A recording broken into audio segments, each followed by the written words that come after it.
Hi, I have an introduction to free verse poetry writing for you, because some of you have never done it before. Some of you have high school experience in writing free verse, but so often people write rhymed verse, and it's sort of indicative of cards they've seen or lyrics they've listened to. And free verse poetry, in the manner of Walt Whitman and his followers, different. It's not the same thing as sing-songy rhyme. And so we kind of get away from that in here.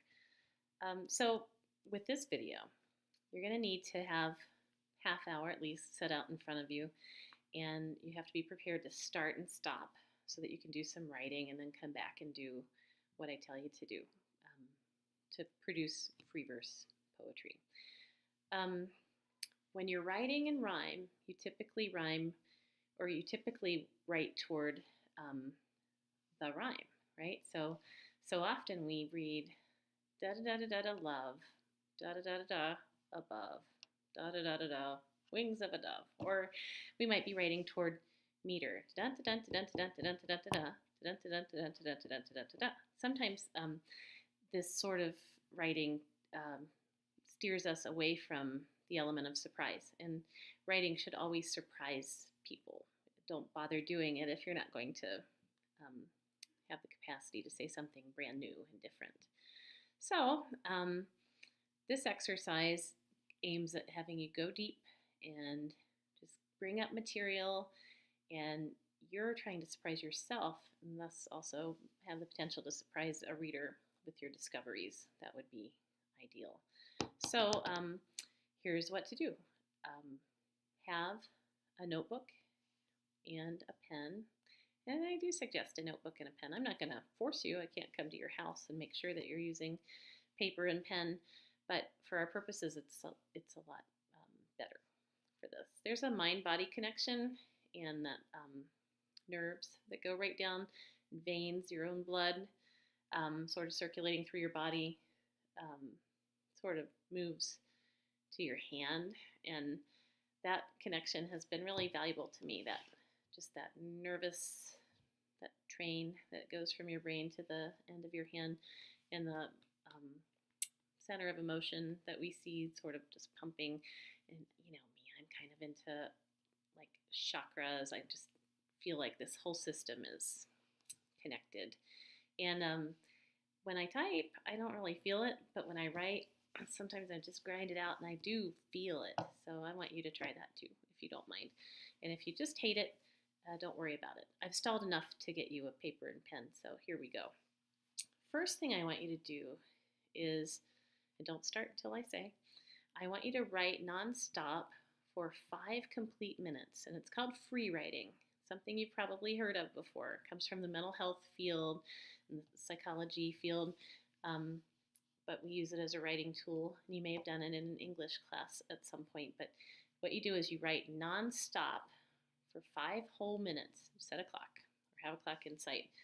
5 whole minutes, do your writing, and the only way to do this wrong is to stop or to correct.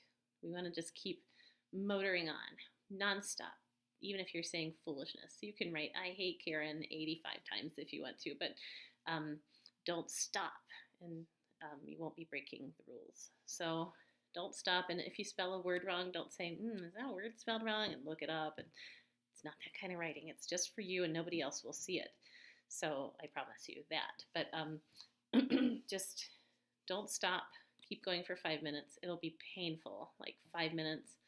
And if you know what, if you finish this exercise that's aiming at a free verse poem and you have something that like rhymes and is sing-songy, I'm going to know that you didn't do this quite wholeheartedly. So, okay, let's have a topic too.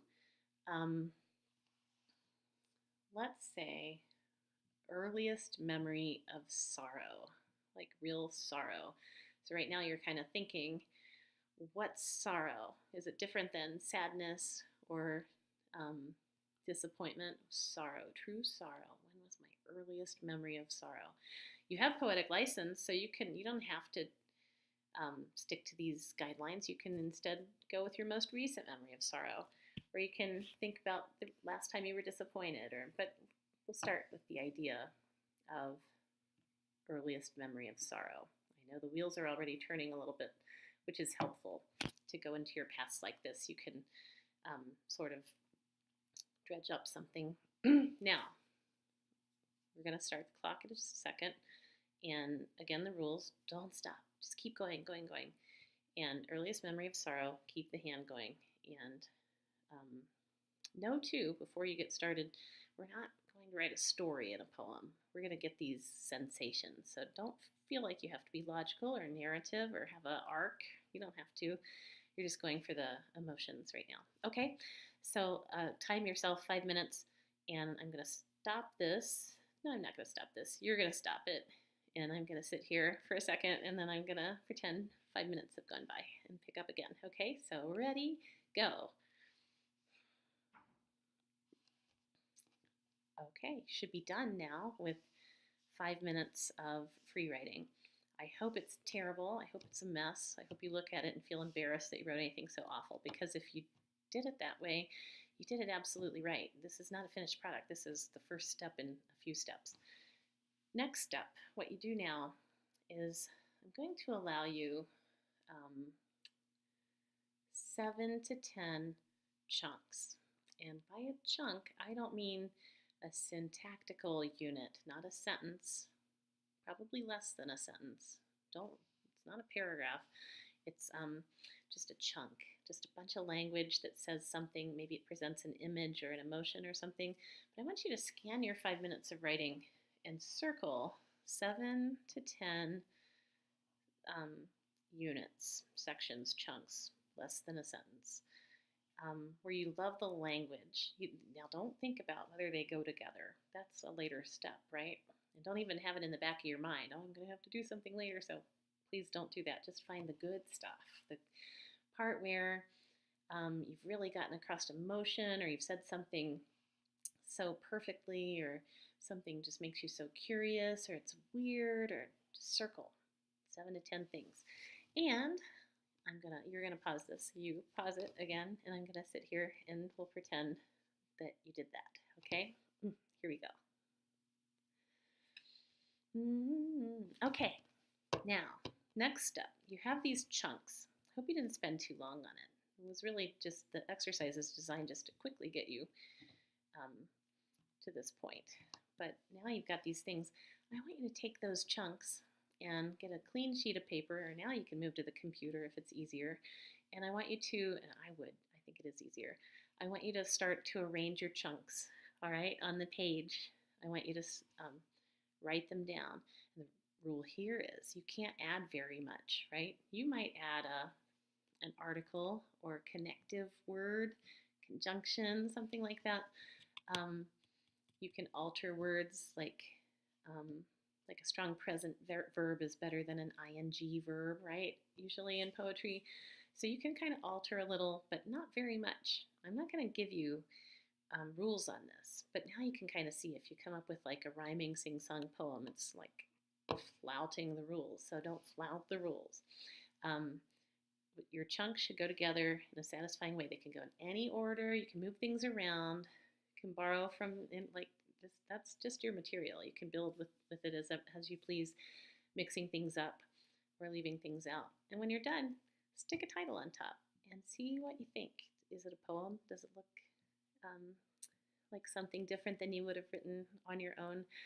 I wish you luck with it. It's sort of fun to see things turn out. And by the way, what you have might not relate to earliest memory of sorrow at all. Could be any topic, really. That was just your jumping off point. So let's see what you come up with, and if it works, maybe it can be this week's workshop poem, which we'll be posting Wednesday. So, all right, thanks. Bye.